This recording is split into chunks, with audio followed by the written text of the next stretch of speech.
can run on for a long time, run on for a long time, run on for a long time. Sooner or later gotta cut you down, sooner or later gotta cut you down.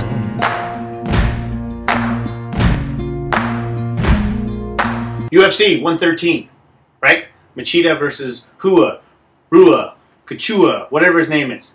I'm excited for this rematch. I don't think the first fight was all that exciting. I thought he had some great, Rua, God, I hate his name. He had some great leg kicks, for sure.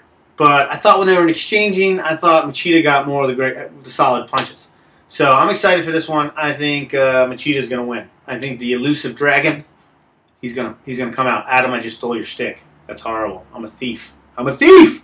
But who else is on that card? Oh, yeah. Koscheck versus Daly. All right. Daly, awesome puncher. Koscheck, douchebag.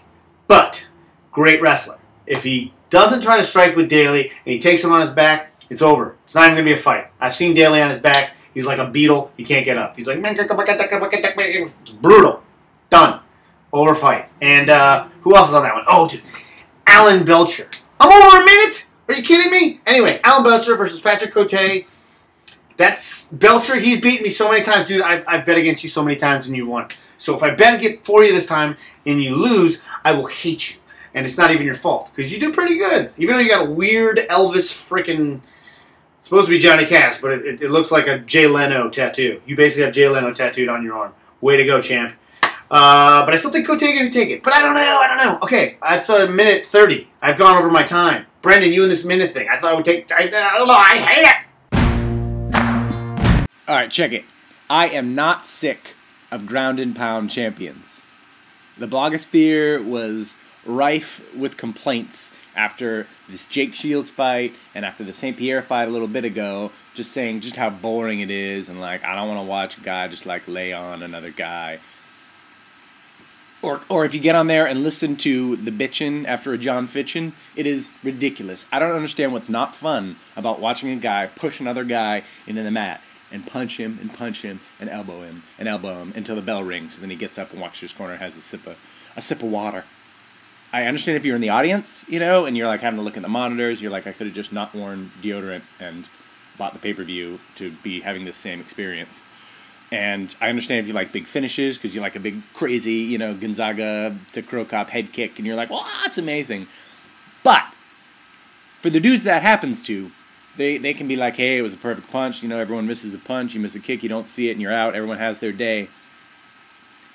But after those sorts of things, they get up and they walk over to their corner and they're like, oh, man, hey, what happened?